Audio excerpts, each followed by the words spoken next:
What if I told you that the system propping up your savings, your retirement, and your purchasing power is already in stage 6 of a 600-year-old pattern? In the last 6 centuries, every reserve currency has collapsed after reaching peak dominance. The Portuguese real ruled for 80 years, the Dutch guilder, 90 years, the British pound, 105 years, the US dollar turned 80 in 2024. This isn't prophecy. This is mathematics. By the end of this video, you'll understand why the dollar's global reign is not a question of if, but when. And more importantly, you'll see exactly which stage we're living through right now. Stage 1.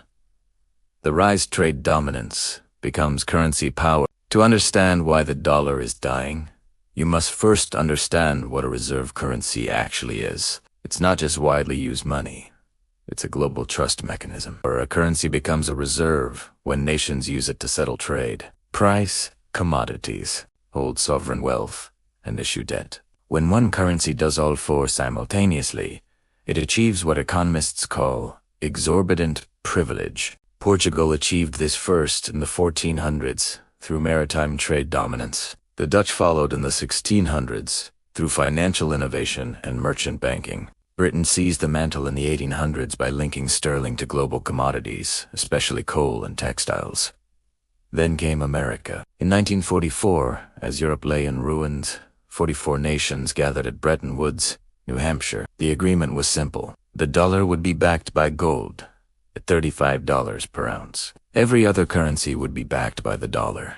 And the U.S., holding nearly 70% of the world's gold reserves, would anchor the entire system. The dollar wasn't just strong, it was inevitable.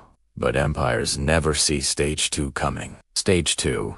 The expansion debt begins to accumulate. Stage 2 always begins with confidence, with expansion, with the illusion that the good times are structural, not cyclical. America rebuilt Europe through the Marshall Plan. It fought wars in Korea and Vietnam. It launched the space race. It funded a global military apparatus unmatched in human history. All of it required dollars. Lots of them. By the late 1960s, the U.S. was printing more dollars than it held gold to back them. Foreign central banks, France especially, began demanding gold in exchange for their dollar reserves. The rope began to fray. Thread by thread, invisible to those holding the other end. Then, on August 15th, 1971, President Richard Nixon did what every empire does when the math stops working. He changed the rules. But what the government didn't tell you was that this moment the Nixon Shock was not a crisis averted. It was stage 3 beginning. Stage 3. The warning. The first cracks appear. Nixon closed the gold window. Overnight, the dollar became pure fiat, backed by nothing but trust in the U.S. government. Most economists at the time predicted chaos. They were wrong. Not because the dollar didn't weaken, it did, but because America engineered a new system before the old one could collapse. Enter the pet. In 1974, the U.S. struck a deal with Saudi Arabia. Oil would be priced exclusively in dollars. In exchange, America would provide military protection and arms. Other OPEC nations followed. Suddenly, every country on Earth needed dollars not to trade with America, but to buy energy. Artificial demand replaced gold backing. The system held. The dollar's dominance deepened, but systems built on coercion rather than value carry a hidden cost. The cracks were there. Few saw them. Fewer still said them aloud. Stage 4. The denial this time is different. By the early 2000s, the dollar controlled roughly 70% of global reserves. U.S. Treasury bonds were the world's safe asset. The Federal Reserve was the world's central bank. Economists called it the end of history for currency competition. They said the dollar was too big to fail, too embedded, too systemic. Compare that confidence to 1929, when British economists claimed sterling's reserve status was permanent, or 1780, when Dutch bankers believed the guilder's dominance was mathematically assured. Then, our currency is backed by the world's greatest empire. Now, our currency is backed by the world's largest economy. The pattern. Identical. But denial always ends the same way. It ends when the math becomes unavoidable. U.S. federal debt crossed $34 trillion in 2024. Debt to GDP exceeded 120%, a threshold historically associated with currency debasement and declining trust. Interest payments on that debt now rival military spending. Think about that. The U.S. spends as much servicing past borrowing as it does on defending current interests. Debt doesn't kill reserve currencies directly, but it does something worse. It kills confidence. Stage 5 is where the illusion shatters, and we're closer than most people think. Stage 5. The crisis, the machinery breaks down, and this is where we are today. Your paycheck buys less. Your savings lose value while you sleep. Your rent climbs faster than your salary. Your children will inherit a system designed to fail them. This isn't fear-mongering. This is mathematics. The cracks widened. Central banks noticed. Trust eroded. Alternatives emerged. China and Russia began settling trade in yuan and rubles, not dollars.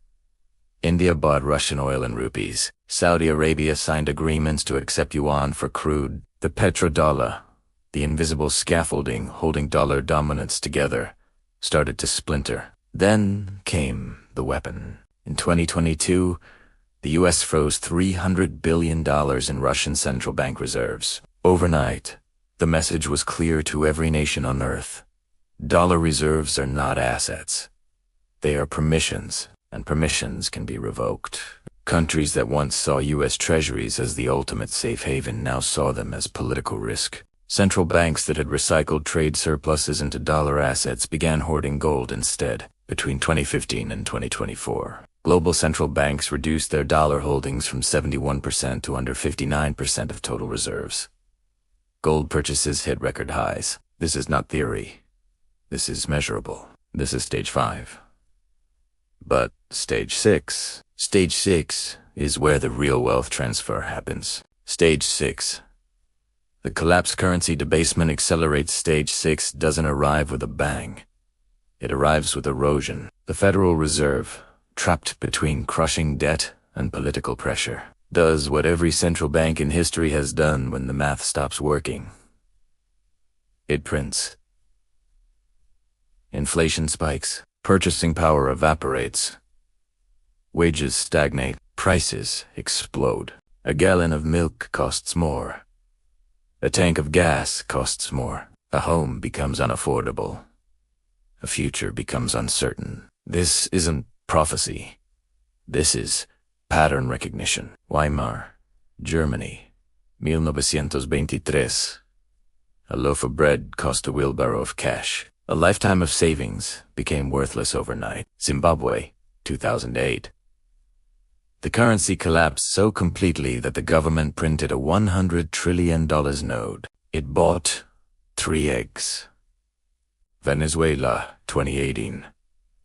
Inflation hit 1,000,000%. Families burned cash for warmth because it was cheaper than buying firewood. Each believed their situation was unique. Each was wrong. The mechanism is always the same: excessive debt, loss of confidence, monetary expansion, debasement. The US dollar is not immune to mathematics. Stage 7.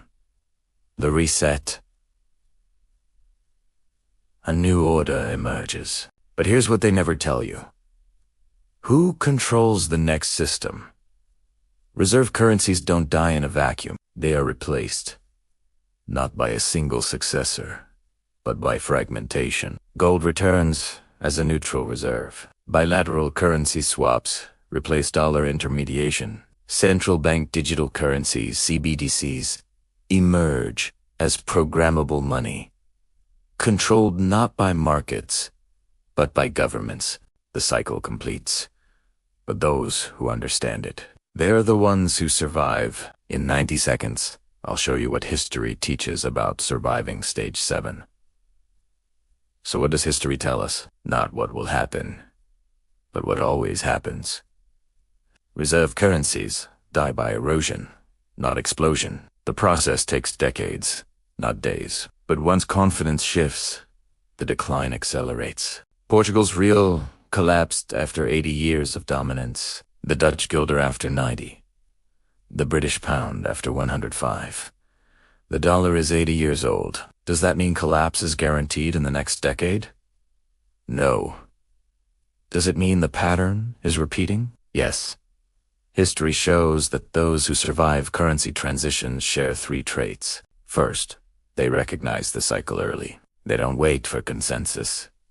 They don't wait for permission. They see the math and act on it. Second, they diversify away from dependence on a single system. They hold assets that transcend borders, politics, and monetary policy. Third, they understand that wealth is not what you hold, but what you control. This is not financial advice. This is historical observation. Every empire believes its currency is different. Every empire is wrong.